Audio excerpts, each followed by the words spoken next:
welcome to a Tuesday edition of The Sweat. I'm your host, Jessie Coffield. Lots to get to on today's show, okay? We're going to chase your fade DFS plays and bets on tonight's 4-game NBA slate. Our analysts will break down a hearty 13-game NHL slate, and of course, we're talking football, no duh. So let's bring in our NFL panel. We got DraftKings contributors Jeff Orrig, Reed Fowler, and Matt Meiselman here with us. Let's jump into NFL price check, fellas. We're going to take a first look at Week 15 salaries for Sunday's NFL main slate. Let's start with quarterback. Jeff, whose salary is very enticing to you? Yeah, to me, I mean, just looking at the slate, obviously, first kind of look, I like going back to Russell Wilson here.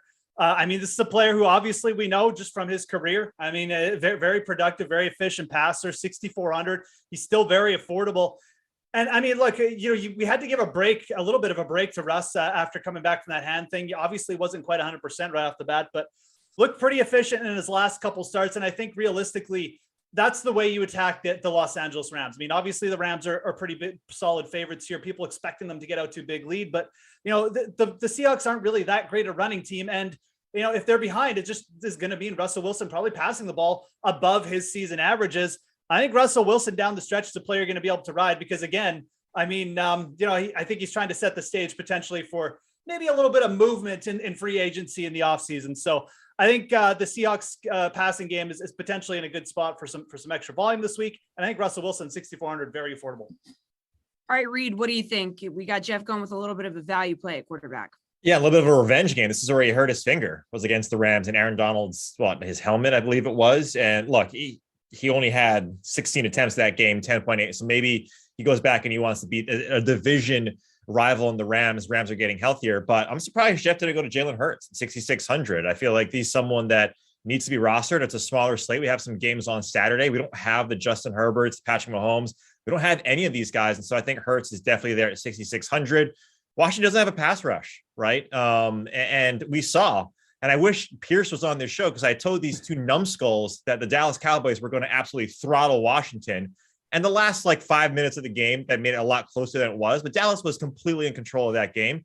I think Prescott obviously also deserves some look, but Jalen Hurts at 6,600, I think you got to go there. All right, Matt, where do you got to go at quarterback? So this week could change a lot because we do have a bunch of quarterbacks who are dealing with injuries. Lamar Jackson, Aaron Rodgers, Josh Allen, even Jalen Hurts. So things may change. Right now, the cheap guys that I think make sense are Davis Mills and Trevor Lawrence. Like that game, I do think people are going to target it pretty heavily. So I'll start by saying these guys are underpriced in the low 5,000s. This Houston-Jacksonville game could go any number of ways. I don't think anyone really knows what's going on, especially with Jacksonville.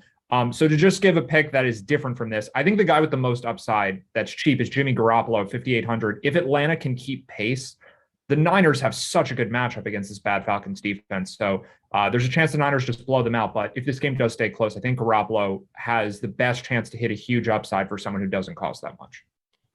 All right, Reed, let's talk about running backs here. Najee Harris is the most expensive guy on the board at 7,800. Where are you going to go for this? Yeah, I don't know if Matt caught the sweat on Sunday, but my hot take was Tennessee's defense outscoring Trevor Lawrence in that 4X. I think their defense went 21 points. Trevor Lawrence went single digits. So that scares me a little bit. I'm actually going in that same game because I do think there is some leverage there. James Robinson, please, for the love of everything that's holy, at $5,400 against Houston. We saw Rashad Penny get a resurgence and look like a running back that we want to roster moving forward. In Seattle, and James Robinson, he has to get more touches. He's the best player on that team. And maybe Urban Meyer is no longer there midweek. I don't know. Who knows what's happening in Jacksonville? If that's the case, I think James Robinson against Houston on this weird slate where you see a guy like Najee Harris be the most expensive. I think 5,400 is someone in that range that you can project at least, I think in my rational mind, that he's going to get the lion's share of those carries.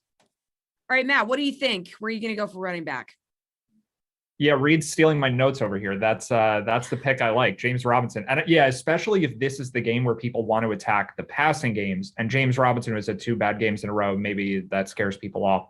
Although if they're going to get scared off by that, they're probably getting scared off by the entire season that Trevor Lawrence has had. So just the caveat of we don't really know what people are going to want to do yet with the Jaguars. There's a lot of narrative related things around Urban Meyer, and I'm not really sure. But either way, James Robinson, massive upside for 5,400. Another guy that I don't think anyone's going to play this week is Joe Mixon, and I don't necessarily like the spot for him, but 7,200 is a price tag he can beat. Like, you just need him to get a couple touchdowns, just a bit of red zone variance that breaks his way. Hard matchup and everything, but like, I think Mixon this week could be 3% or less in terms of ownership. So I don't think you're finding another running back with a lot of upside that no one's playing. Mixon's probably that guy this week. All right, Jeff, whose salary sticks out to you at running back? Yeah, I mean, running back there's a lot of, moving parts this week, kind of the same, just maybe the whole slate is like that. I think from top to bottom. I'm going to go with the cheap guy too. I mean, Donta Foreman at 5,200. I realize this has become like just a running back by committee, but Foreman is, to me, look like the best running back for Tennessee, like by a long shot. The other guys really just aren't doing much. Foreman also with the bulk of the carries over the last couple of games for Tennessee as well. And I think the big thing here is matchup. I mean, the Pittsburgh Steelers defense has just been, it was just shredded by a guy who like basically couldn't lift one of his arms last week. So I think Foreman to me is in a spot here where, he could certainly get off. I mean, Tennessee, it's a projected close game, but I mean, I do think the Titans are the better team here. And, realistically, as much as I'd like to talk about Sony Michel, we can't really necessarily just to peeve read off. But as much as I'd like to talk about Sony Michel and the Rams running back situation, it's something we obviously have to wait on until we get Darrell Henderson news. So, whoever starts for the Rams, or if Michel starts for the Rams again, he's going to be an extremely good value in that range as well. All right, guys, let's move on to wide receivers. Matt, what do we think? Where are we going? The guy I like for the most for his price is Brandon Cooks. The problem is I think that's who everyone is going to like this week. He's only 5,800. This is one of the better matchups the Texans have had in a while, maybe their best of the season. So as kind of a pivot off that, I'll go a little cheaper with Julio Jones, who has a worse matchup on paper this week. They're playing the Steelers instead of last week when it was Jacksonville. But the thing that's better for Julio this week is the game is much more likely to stay close. We have a 1.5 point spread for Tennessee-Pittsburgh compared to last week where Jones and the Titans were massive favorites. So I think there's a good chance this game is competitive, and Julio's 5,400, still no AJ Brown. Like, they don't really have much else. I don't really have a great sense at this point of if this is a spot people are gravitating towards, but Julio's definitely too cheap in my opinion. All right, Jeff, wide receiver, who's maybe too cheap in your opinion? Yeah, I mean, I think Steph Diggs is too cheap, quite frankly. Again, like if you've watched Carolina play defense over the last few games, like their MO is just basically giving up 14 yards when it's 3rd and 13. This is a team that just like cannot get the other team off the field. And now they've got a pretty efficient and just like big play passing offense in the Bills coming to town, who are like not coming to town, on the road, in a spot where the Bills absolutely like need a win. I think Steph Diggs at 7,700, just from a pure volume perspective and what this game means, I think he's just priced too cheap at under 8K. And I mean, obviously I've already mentioned the Seattle passing game as well. If you're playing Russell Wilson, I think pairing him with Tyler Lockett in the spot, I know his price is up a little bit, but that should just keep people off him. Tyler Lockett's looked insanely good, like the old combo of Russ and Lockett over years past. And even at 7K, I'm very interested in him this week. Reed, talk to me, wide receiver. Yeah, I think Brandon Cooks, Tyler Lockett, I think both of those guys, especially if you're going the Russ Wilson route, like he is that guy. And if Russ Wilson ever leaves Seattle, Tyler Lockett better be in lockstep with wherever he goes, because Tyler Lockett will be absolutely nothing without Russell Wilson in that regard. But I mean, I'm surprised Jeff didn't mention his boy Deebo Samuel as like a running back, tight end, fullback, defensive back, whatever he wants to do. Like, he and Cordell Patterson should be the MVPs of this league. But I also think Deonte Johnson is someone that we have to pay attention to. He's getting so many targets, even though it's a low total at 41.5. This guy's getting double-digit targets. And, Matt talked about, TD variance with Joe Mixon. Obviously, that's a lot better with someone at running back. But Deonte Johnson is that guy. Claypool, who knows what's going on with him? I don't know if he'll get any sort of disciplinary action. I don't think he will at all. I think that Johnson is the guy that you want in this game. And there's some other players too that I think that you can play in this one. Again, a low total, but I think there could be some variance for touchdowns could be coming more so in this game than others. All right, let's move to tight ends. Jeff, your favorite position. Where are you going with this one? Yeah, I mean, tight end is kind of a tough position every week, but this week it feels like really tough. I mean, you've got George Kittle at 7,500. I just don't know if you want to pay up 7,500 for any tight end this year. I think that the guys who want to target are in the 5K range. I'm going to go with Mike Gesicki at 5K flat. Obviously, Miami has looked a lot better, but Gesicki is still just soaking up targets. I mean, if you look at his target share, compared to even some of the elite players, like say a Darren Waller or something, Gesicki is right there step and step. He just hasn't really found the end zone much. 2 touchdowns on the year. He hasn't had a touchdown since like week 7 as well. But guess what? He plays the New York Jets this week. I think that Gesicki at 5K is a player who could easily hit like his ceiling game in this spot. And I don't think he's going to be that highly owned at this price too, because this tends to be a dead zone. People either pay up all the way to the top guy or they pay all the way down to the cheapest. I like Gesicki at 5K. I think the Dolphins probably just roll here against the Jets. All right, Reed, tight end that you really like. I had this in my notes. Jeff will talk about Mike Gesicki, so do not talk about Mike Gesicki. I'm going back to that Steelers game for God knows what reason. And Pat Freiermuth at $4,500. This guy's got 4 touchdowns in the last 5 games. Look, if they're just going to keep on passing this guy in the red zone, and he's just going to keep on scoring. Doesn't matter if he gets only 2 or 3 catches. This price is at $4,500, and he gets just that same line. He's going to 3x his value, right? Since week 6, he's got 13 red zone targets. And again, it's either Deonte, it's Najee, or is Pat Freiermuth in the red zone. So give me the cheaper of those 3 guys. I think he gets it done again in Tennessee. All right, Matt, tight end that you really like. I'm sticking to the same price range. I like Kyle Pitts. He hasn't had a big game in probably 7 weeks now. But I just think that this game overall between the Falcons and the 49ers is one that is going to be overlooked, because I think most people are assuming that San Fran should be able to win pretty easily. And while I don't necessarily disagree, like if the Falcons are going to keep this close, Kyle Pitts is really one of their main guys. And I just think that this is someone who not too many people are going to play. And I really don't think that he looks any different than other guys in his price range who are probably more popular, like Dallas Goedert or Dawson Knox, if Josh Allen winds up being a popular choice. I think George Kittle is going to draw a lot of attention for obvious reasons. So Kyle Pitts just seems like someone who's going overlooked. I think maybe he's a little too cheap, but he has the upside. It was there 2 months ago. He just hasn't had the big game in a while. I think it's coming at some point. It takes a while for rookie tight ends to get going sometimes, and maybe we see that towards the end of the season. All right, Reed, how about a value play that you can give us for this week? Yeah, I mean, OBJ is at $5,400, right? We saw that price came out before, obviously, what we saw on Monday night. Christian Kirk, another guy that we saw on Monday night, like DeAndre Hopkins, that's probably a variance where he just didn't do a lot and Christian Kirk did. I think both of those guys are in play. OBJ against Seattle, we know Seattle secondary. And this is what Seattle's defense does. They play a little bit better down the stretch, and it all tricks us into next year thinking, oh, Seattle's defense is great. And then they're garbage for the first 8 or 9 weeks. I think that might be just a red herring where Seattle's defense has been playing garbage teams. OBJ is an option for Matt Stafford. We're seeing that they're getting a lot more used to the connection, and just more practice time and more reps at practice is going to cause OBJ at $5,400 too, which is crazy for one of the best receivers. Well, one of the best teams and a receiver on the best team. All right, Matt, a value play. So we've already talked a lot about this Texans-Jaguars game. The one spot we haven't covered is the Houston backfield, and this could be a leverage situation too if the passing games do wind up being popular. The Texans have a trio of, I think, former fantasy RB1s, or at least RB2s, with a lot of health issues, with David Johnson, Rex Burkhead, Royce Freeman. There's a chance at least one of these guys are out this week. Johnson was on, I think, the COVID list. Burkhead got injured during last week's game. Maybe Royce Freeman is the only guy left. Maybe it's David Johnson without Burkhead there, but all of these guys are under 5K. So if we get a situation where there's some clarity and we actually know who the starter is that might handle the bulk of the carries, like this is a matchup against the Jaguars for a sub 5K running back. Even though it's the Texans, I think this could be a really good spot. All right, Jeff, a value play.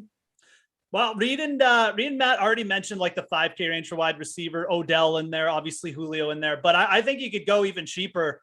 And look at a guy like Robbie Anderson at 4,800. I mean, finally, like getting some targets, double-digit targets last week.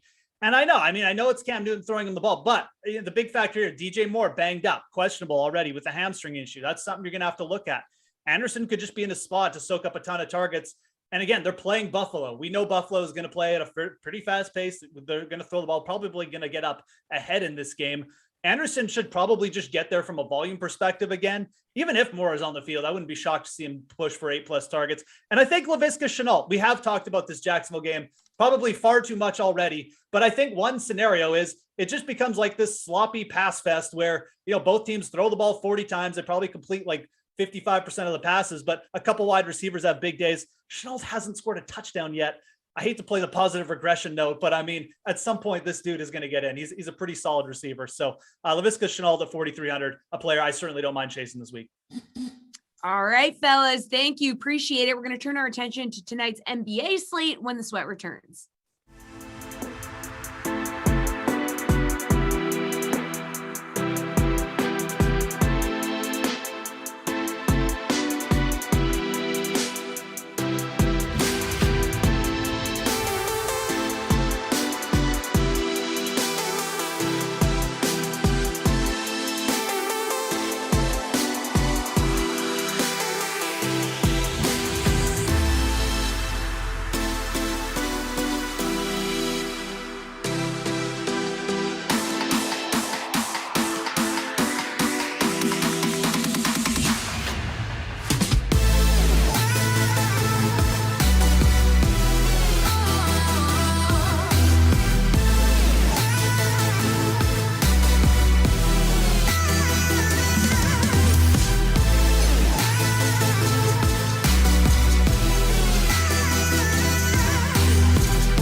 Say hello to our NBA panel, DraftKings contributor Gary Thorne, Nick Fryer, and RotoWire's Nick Whalen. Guys, this is NBA chase or fade. So agree or disagree with the following DFS plays or bets on tonight's 3-game slate. It is a small 3-game NBA slate. So let's start by looking at the DFS side of tonight's game. So the two most expensive players on the slate are Kevin Durant at 11,600, who, by the way, just got ruled questionable, and Steph Curry at 11,500. So DK users are likely going to have to make this decision tonight. Are you going to chase one, fade the other? Perhaps you're taking this questionable ruling into consideration, Garion. Yeah, I will say right off the top, I know it's not in the spirit of the game, but this is a slate where you really could start a lineup with Durant and Curry and just figure it out. There is so much value. We'll get to that in a second on this 3-gamer, just with the amount of guys who've been ruled out. But in a vacuum, if Durant actually ends up playing in this game, I think he's the better option. Even before we found out this morning that 4 more nets were being added to the COVID protocols, including 2 starters on the wing in James Johnson and DeAndre Bembry. I mean, Durant's just playing so much for a guy who's just like 2 years removed from Achilles injury. In his last 9 games, he leads the NBA in minutes played, 39.8 per game. And he's averaging almost 1.4 DraftKings points per minute. So when someone's just logging that much volume and is still as hyper efficient as Durant is, I know the narrative is behind Curry tonight, but I do just think Durant's the better play if he actually ends up being active. Nick F., do you agree with that? I don't actually. I'm going to go with Steph Curry. And generally speaking, I'm going to lean Steph Curry over Kevin Durant as much as he's getting those minutes, just because I know Curry had a couple of games where he was a little bit off, but he's been very reliable this season from a scoring perspective when you look at his salary. And honestly, I looked at, the efficiency of these two teams. And I know the Raptors, not an immensely efficient team, but the Knicks are among the 10 least efficient teams on the defensive end this season. And Toronto also moves at a slower pace too. I know there's going to be more opportunities for Durant with guys out tonight. And again, he is in question. If Harden plays tonight, I still like Steph Curry in this one too, because the one thing about the Knicks, I know they're 11th best in terms of DK fantasy points allowed to opposing point guards this season, but they're 8th worst in points allowed to opposing point guards, and obviously that's where Curry, makes his money. And then you look at how Curry's done at the Garden throughout the course of his career too, very efficient shooting, both inside the arc and beyond. Obviously, we're looking at beyond the arc more so with him. And then in terms of his, just counting stats, 25.9 points per game and 4.9 assist points per game at the Garden throughout his career. All right, Nick W., what do you think? KD or Steph? Well, I was prepared to make the case for KD. We'll see if he ends up playing in this game, with all the COVID issues in Brooklyn and apparently, this right ankle issue that he's dealing with. It wouldn't be shocking if they just kind of pack it in and say, all right, we're giving you the night off. And if we lose this one, so be it. But, I think if Durant plays, he's certainly the safer option. It gives you more diverse contributions, when you're talking rebounds, what he can do defensively. Steph right now, obviously more of an offensive focused player. And the points that Gary had made, especially with if Durant plays, he's really has no help on this roster outside of James Harden. And somewhat, that's been the case. That's kind of how this roster has been constructed from the start. But it's become even more extreme over the last few weeks. I think a lot of the guys that they thought they were going to get more contributions from, someone like a Blake Griffin, those just really haven't been there. So it's really been all Kevin Durant. And if he plays, I think that continues. The thing that worries me a little bit too with Curry is, obviously he's a great option, but I think he is pressing a little bit these last few games as he approaches the 3-point record. Chances are he smashes it early in the game and maybe things, kind of revert back to normal for him. But I think he's been pressing a little bit offensively in terms of shot selection. He has 2 games under 40 DraftKings points in his last 3. That's obviously uncharacteristic for Steph Curry. So maybe he gets the record out of the way and it's smooth sailing from there. But, I think we could see, at least a little bit of a different mindset for him to begin this game. All right, Nick F., who are you chasing as a value play on this slate? Gary had already mentioned, there's so much value here tonight. Yeah, and I mean, the Nets game totally threw things off because I was looking more at the Phoenix-Portland game. But now I can't help but look at the Nets, and I think Cameron Thomas is one guy who comes to mind too, because if Kevin Durant does not play tonight, that is a guy who got a lot of minutes, a lot of opportunities when the Nets went up against the Rockets. Obviously, that game didn't go too well for the Nets, but for Thomas, it was a big opportunity. He still gets quite a bit of minutes, and that's a guy who I'd be leaning towards, even if we do see Kevin Durant play tonight, because there's just quite a few other guys who he would take minutes from. The other guy, when I was looking at the Phoenix-Portland game, was Larry Nance Jr., obviously moved into the starting lineup the other night and thrived. And he has fresh legs. Phoenix is coming on is on the second leg of a back-to-back. If Ayton doesn't play too, obviously that makes a big difference in terms of size for Phoenix. And even still, if Ayton does play and he's limited in any capacity, they are going to be focused more on Nurkic. They've done well against him this season, and I think Larry Nance is going to get opportunities there. But I think that the Nets game is a place where you kind of look for that value too, just with all the concerns with illness. All right, Nick W., where are you looking for value on the slate? Yeah, I mean, the Nets are the obvious one at this point. No James Johnson, no Aldridge, no Carter, no Joe Harris, who's been injured, no Paul Millsap, no DeAndre Bembry.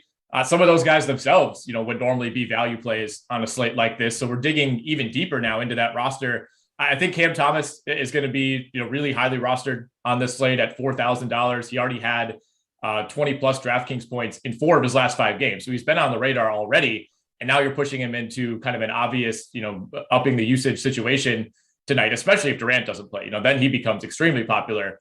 I think Bruce Brown at 4,300 also makes a lot of sense. He should see a ton of minutes tonight. He has some more defensive upside than Cam Thomas, kind of the opposite player in a number of ways. Bruce Brown, also a very good rebounder for his size. And then like Nick F. kind of touched on, if DeAndre Ayton doesn't play tonight, I think JaVale McGee, again, becomes a pretty obvious pivot. He's kind of been this year's like Hassan Whiteside in some ways, where there are nights where he only plays 14 minutes and can still give you 12 points and 2 blocks. And then all of a sudden when he's playing 28 minutes, those numbers prorate out and he could be really productive. So if we see Ayton sit again with that illness, I like JaVale McGee quite a bit at 4,200. All right, Garion, you also looking here for some value? You don't have to look very hard. Again, you could just look at center, just centers below 5K. Even if I just limit myself to that criteria, you've got Chris Boucher at $4,800. You've got Larry Nance, as Nick already talked about. You've got JaVale McGee, who might be the best value play of the night if DeAndre Ayton doesn't play. Nick Claxton probably starts in place of LaMarcus Aldridge and could just play 25 to 30 minutes in this contest near the minimum. there is so much value. There's so much value you can't even fit all the value into a single lineup.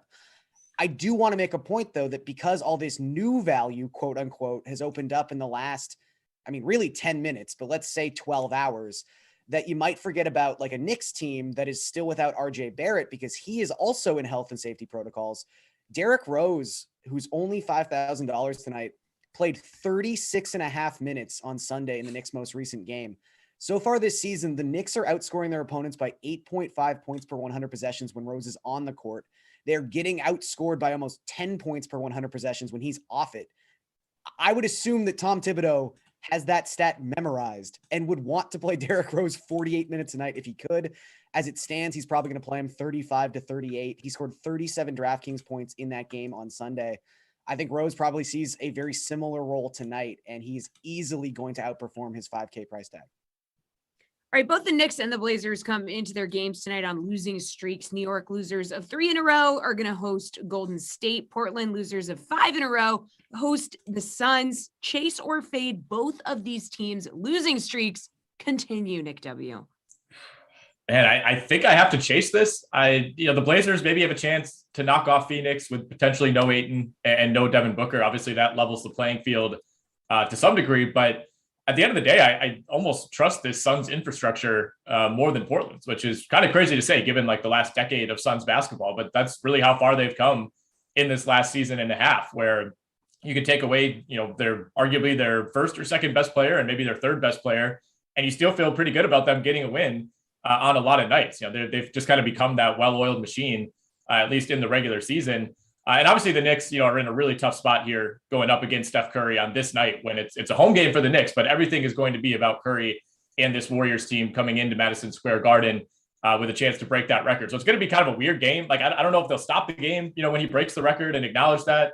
It's not going to have a normal feel to it. And I think at the end of the day, that probably benefits the road team in Golden State. And like Nick F said at the top, Curry has a history of playing well at the Garden. A lot of stars do. I think it's a pretty big night for Curry, a pretty big night for the Warriors. And I think both these losing streaks continue. Things kind of go from bad to worse for the New York Knicks, who it feels like they're just kind of throwing things at the wall and hoping something sticks, but they just haven't really been able to recapture the feel of this team from last year, where it felt like everyone was having an above average season. Everybody knew their role. A lot of that has kind of come crashing back down to earth for the Knicks. Gary, do you have to chase that both of these teams continue on their losing streaks? I think so.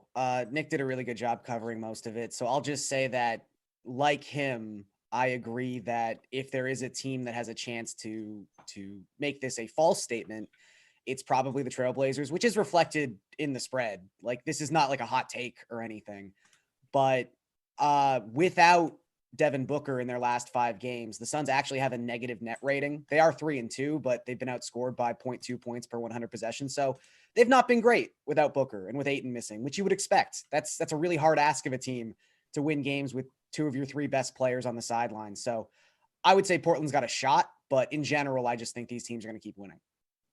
All right, Nick F., what do we think? I'm actually going to fade on this. I think that the Warriors are going to win. It's a no-brainer to me. I would take them minus the points. We all know like why. You guys have broke it down perfectly. And the even though the Warriors run the second leg of a road back-to-back, but when it comes to Suns Blazers, I got to go with Portland in this one with Damian Lillard being back in the mix as much as CJ McCollum is out, because Phoenix is also on the second leg of a back-to-back, a road back-to-back. And then when you look at the Suns too, like this season in back-to-backs, they're 1-2. I know their one win that came during their heater mid-season. And as much as I like the Suns, if there's no Ayton tonight, then I'd like them significantly less than this one. In one of their losses on the second leg of a back-to-back this season came against the Blazers too. I know it was much early in the year still, but I'm not going to discount that. And the Blazers are a much different team at home than they are on the road. I think they've won one game on the road, but they're like 10-5 at home too. So I'm going to go with the Blazers money line in that one. All right, guys, time for Slate approved picks. That's your favorite DFS or sportsbook play on the entire 3-game slate.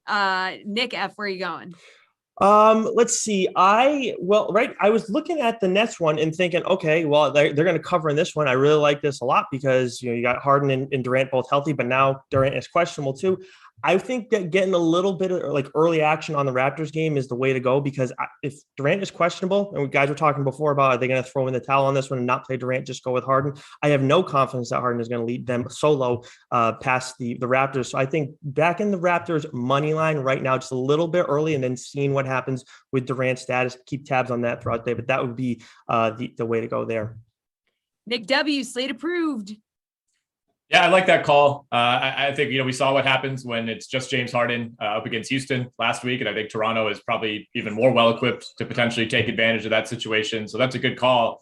I'll give some pub to some of the Steph Curry specials, though, that the DraftKings Sportsbook is offering tonight. You can get Steph to break the record in the first quarter at -110. He only needs 2 threes to do it. I mean, that's essentially what he's been averaging in the first quarter this season. So I think getting that at -110 is pretty decent value.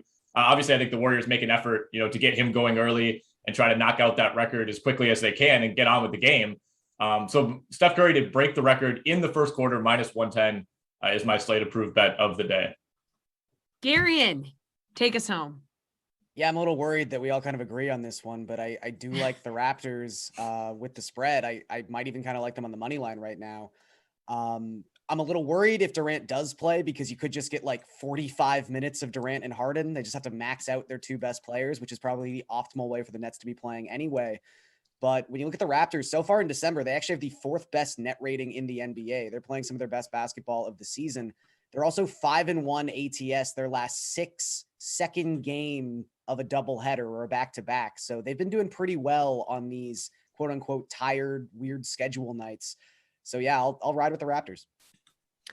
All right, fellas, thank you. That is going to do it for the NBA. Hockey is coming up next. The Sweat will return.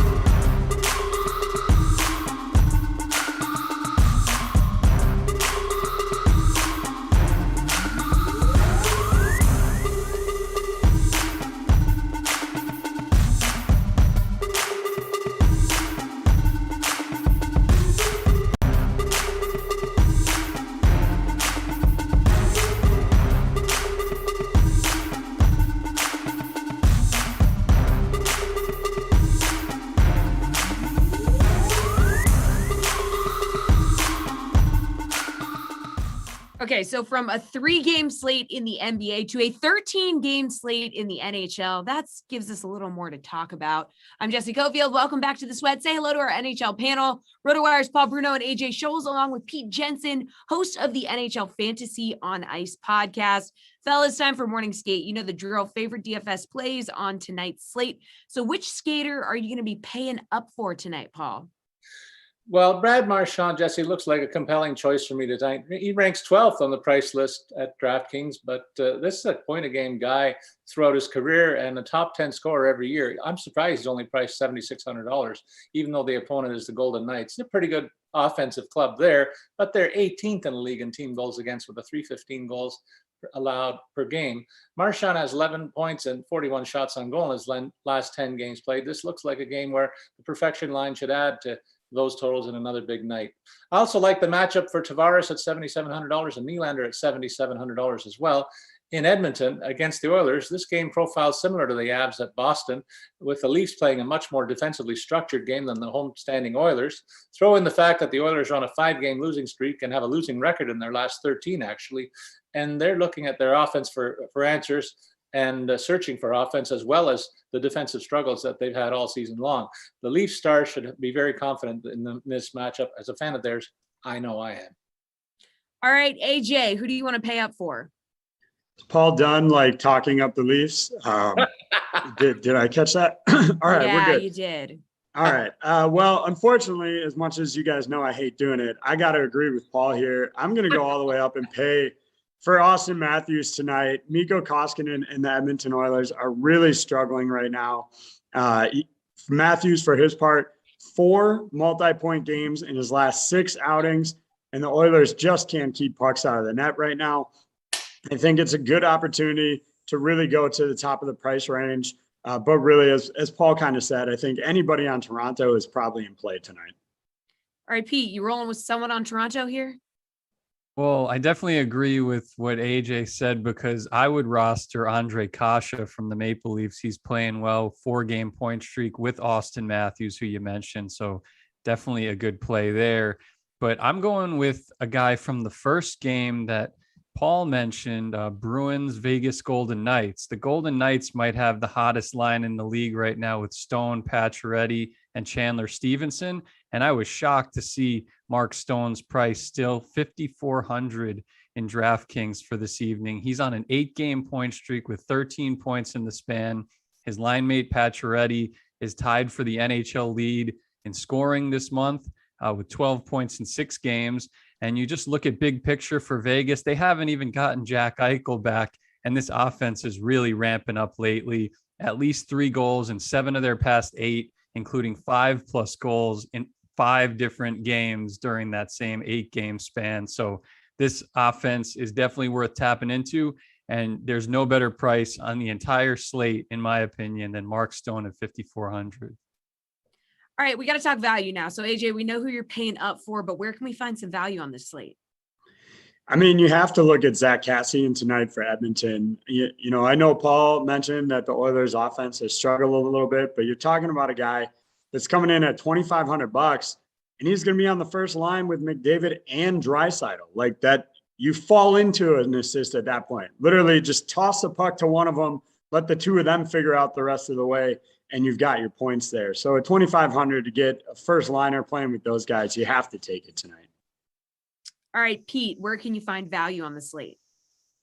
I'm looking at Ivan Barbashev. I've been really impressed by how the St. Louis Blues, with an absolutely ravaged lineup between injuries and a couple of guys on COVID protocol, but really injuries right now. Perron's on IR, Robert Thomas is on IR, Braden Shen and Jordan Kyrou are both injured as well as of the past few games. But Ivan Barbashev is in a nice spot, second line center with Vladimir Tarasenko and Pavel Buchnevich, who is really blowing up lately on the score sheet. Barbashev himself, 9 points in his past 9 games, playing mostly in that spot as of late, and he will certainly be in the top 6 for this upcoming game. He can switch positions on the fly. He's one of the most versatile players on the Blues, and he's really in a good spot here against the Dallas Stars, who have dropped 3 straight games, outscored 11-5 in the span.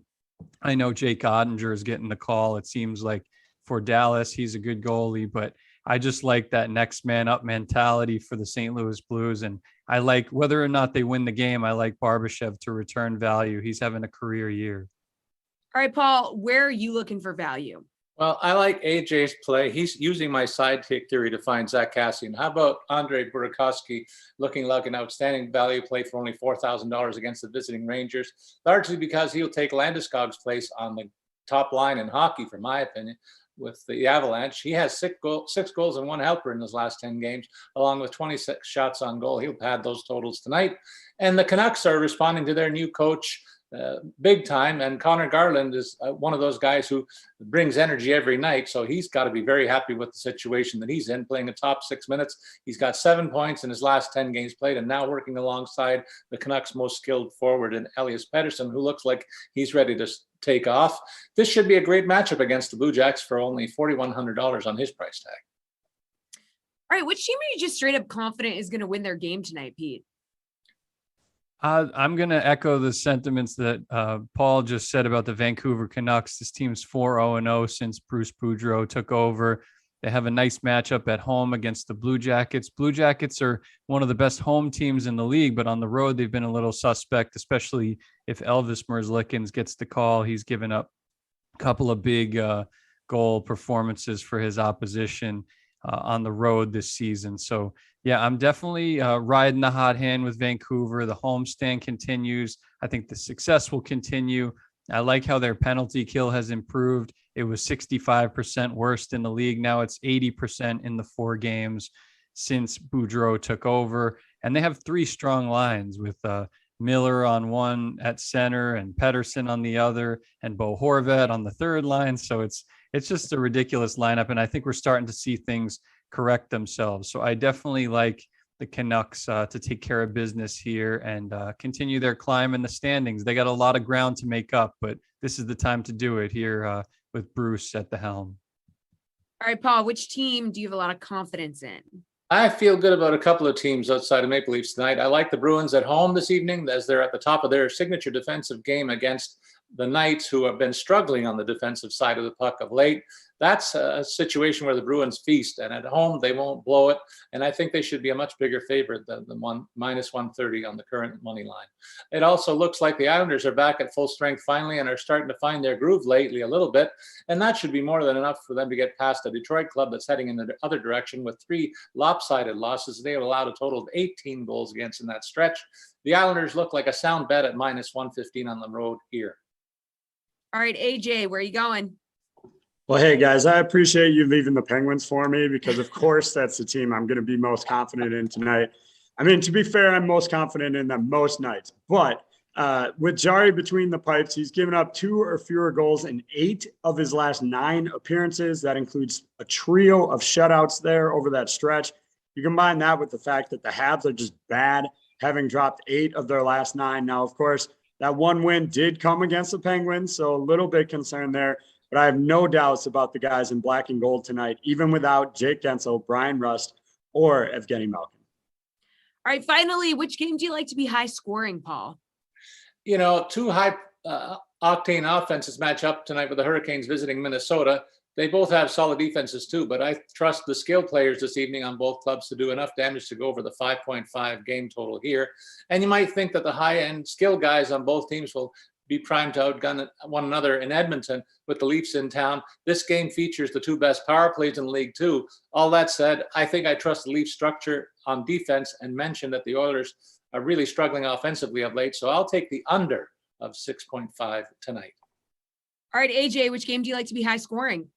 Well, I have no idea what Paul is talking about when he says defensive structure. When you consider the Leafs have allowed 14 goals in their last 4 outings, that's not exactly defensive structure to me, buddy. So for me, I think Leafs Edmonton could be the biggest scorer of the night. You talked about all the stars on offense, teams that are allowing a lot of goals.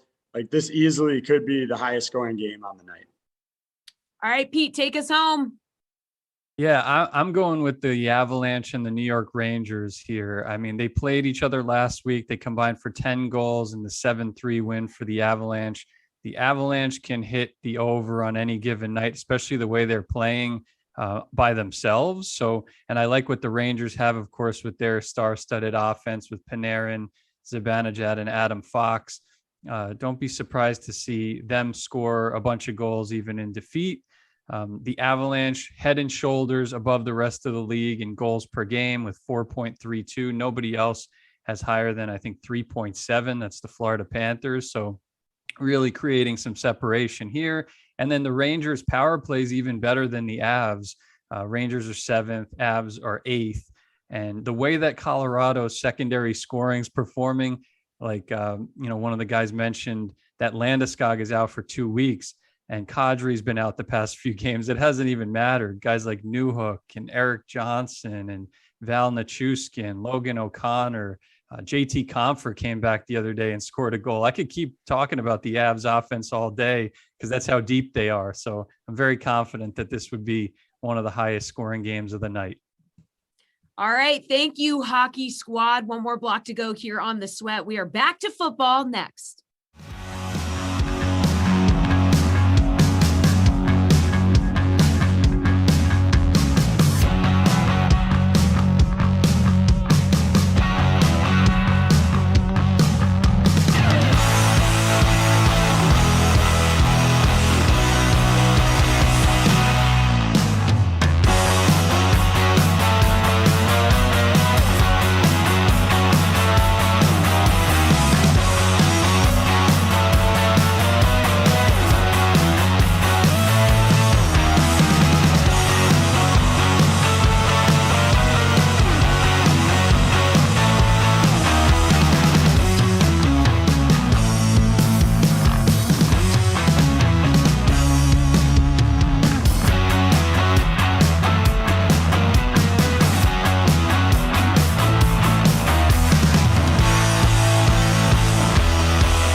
All right, final block of the show. We are closing it down with our NFL panel. DraftKings contributors Jeff Ulrich and Pierce Dietrich. Fellas, NFL high or low time. So are the following week 15 spreads too high or too low? We start with Thursday night football. Chiefs at Chargers. Chiefs favored by 4.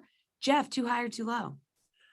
I still think it's a little bit too low. I mean, I think that, this one obviously opened at 3, and 3 is basically saying these teams are nearly equal, and we're just giving a little bit of an advantage to the Chiefs. But I feel like with the way the Chiefs have played and just what we've seen from the Chargers, just being so up and down, I think you have to give the edge here to Kansas City. I mean, Patrick Mahomes obviously also still hurting from a loss to the Chargers early in the season. And Kansas City isn't really that good against the spread team. So I kind of understand why some people might have a little bit of trepidation walking into this game. They're 9-6-1 ATS in the division since 2019. The Chiefs usually like to beat up on their division rivals. And right now, I think that not only are they playing well, but they have a ton of motivation to put the Chargers back in their place because they're pretty close in the standings and, they're getting talked up a bit. So I think that even at 4, this one is still just a touch too low. I think the Chiefs should be approaching a little bit bigger favorites. Pierce, is this a little low for you too? Yeah, it's low. If you got in at 3, then awesome. If you get in on at 4, I will get in on this now. It's going to keep going up because Kansas City's going in the right direction. And Jeff mentioned that Kansas City hasn't been good against the spread this season, but it does seem like after last week that they're getting ready to turn it on. I know it was Las Vegas, but you had a general feeling that this offense wasn't very far off. The line is healthy. It's playing well. They've got a top 10 run blocking unit, top 10 pass blocking unit. The defense, as we mentioned yesterday on the show, has been absolutely elite. Go through those previous games. Other teams are just not scoring on them, and they face some pretty good opponents. I imagine they'll do the same thing with the Chargers. But speaking of spreads, the Chargers, I don't have the numbers in front of me, but they haven't been very consistent either in terms of spread. They've been a complete letdown on many occasions. And yeah, they beat the Bengals because the Bengals made some mistakes and were too conservative. We've seen the Bengals do that a lot lately. And then last week, congratulations, you beat the Giants. The Giants averaged 1.5 touchdowns per game this season and last season. So I'm not really sold on the Chargers. I think this thing's going to get closer to 5 or 6 points. All right, Pierce, how about the Saturday game, Raiders at Browns? Browns favored by 6 here. Too high or too low? This one's too low as well. Now, if Darren Waller plays, maybe it's a little closer, but Las Vegas has just dealt with too much adversity this year. Too many things have gone wrong for them on the offensive side. I don't see the Hunter Renfrow show carrying them to a win or carrying them to a cover. I mean, Renfrow played amazing last week, and they still lost by, 40-some points. They got destroyed. And the Browns are getting healthier every week. That Browns defense is full speed. I mean, really what we need to do is just look back at the way we were talking about the Browns earlier this season when they were pretty close to healthy. Their defense was elite. They had running backs. Baker Mayfield was playing decent football. Well, they're going to get back to that. Give Nick Chubb 30 carries, run the play action like they normally do, run the double tight end sets, let that really good defense play good football. They should cover this. All right, Jeff, what do you think? Yeah, this line is funny. I mean, the Browns at home the last 2 years with Stefanski, 5-10 ATS. Like they don't blow teams out. They just make games close and they win a lot of close games. But I am in the same vein as Pierce. I think this one is actually too low. And I think a lot of people might talk themselves into not trusting the Browns here. I just think that's a mistake because what are the Raiders going to do? They had that Super Bowl-ish win against the Cowboys, and it's just been terrible. Otherwise, their defense isn't good. Their pressure rate's gone down throughout the year. They haven't been able to stop the run all year, which is what Cleveland does to move the ball. I mean, if Nick Chubb gets going early in this game, this defensive unit could just dominate from start to finish. I agree. The Darren Waller news is probably something you want to keep an eye on. That would make me, again, a little bit more wary of taking the Browns here. But even with Waller, I just don't know, man. I think that this one's a little bit too short as well. I think the Browns should be closer to a touchdown. All right. Also on Saturday, Patriots at Colts. Colts favored by 2.5 here. Pats trying to keep their 7-game winning run intact. Jeff, too high or too low? I think this one's just correct. I really do. I don't think you can put the Colts at -3. I just think that the Patriots are too good a team to do that. At the same time, I mean, you like the Colts are a really solid team. I mean, they obviously have a fantastic offensive weapon in Jonathan Taylor. They've got a good O-line. They've got a great D-line. They can get beat through the air a bit, but they're also taking on like a rookie quarterback who obviously is very good, but still a rookie, right? So I don't know how much more. I don't think the Patriots should be like any smaller favorites or any smaller underdogs, or bigger underdogs. But at the same time, like this, like you have the one thing I would keep an eye on with this game, especially is the injury report, because Adrian Phillips a little bit banged up. The Patriots also Damian Harris a little bit banged up. They came out of that game against Buffalo a little bit banged up. And I know they had the bye week and Bill Belichick off the bye, 18-11 ATS, since like the beginning of time or whenever he took over basically. But this is a tough game. I think this game should be very close in the spread, and I don't think it should be getting up to 3. So I'm going to say this one is pretty much 100% correct where it is. Pierce, the Patriots are 3-1 against the spread when underdogs by 2.5 points or more this season. Forget the spread. Let's play the money line. This is too high. Take the Patriots in this game. I've suddenly become a New England Patriots truther, but it's Jeff's fault. Jeff went over, the individual losses by the Patriots this season. It's a pretty compelling case that this team is close to an undefeated football team facing Indianapolis. Continuing with the Belichick theme, we know what Bill Belichick's going to do. He's going to try to shut down their one main weapon. That's going to be Jonathan Taylor. Easier said than done. But if they can limit Taylor and make Carson Wentz beat them, I like the Patriots' chances when you've got to get beaten by Carson Wentz and some, slightly above average wide receivers. And you look at the other side, New England or Indianapolis plays this bend but don't break defense. They give up a lot of underneath routes. Well, that's what Mac Jones does. When you look at intended air yards per pass attempt, Mac Jones ranks 21st, just a 7.5 intended air yards per pass attempt. And when Mac Jones has gotten in trouble, the games that he has lost, that's when he's taking deeper shots downfield, when he has an intended air yards above 8. Those are games that he's lost. So you're kind of playing into his strength. They're going to let Mac Jones throw these short passes. They should be able to get the run game going. I like the Patriots money line. All right, moving to Sunday, Panthers at Bills. Bills, big home favorites, 10.5 points. Pierce, too high or too low? Too low, which is crazy to say that I think this thing should be in the double digits, but it should be. You look at double-digit favorites this season, it's pretty interesting. 17-11 against the spread for teams that are double-digit favorites, and that's unusual. You go back to last season, the double-digit favorite teams against the spread were 13-18-1. The year before that, 20-24-1. We don't usually see the big-time favorites covering at this type of clip.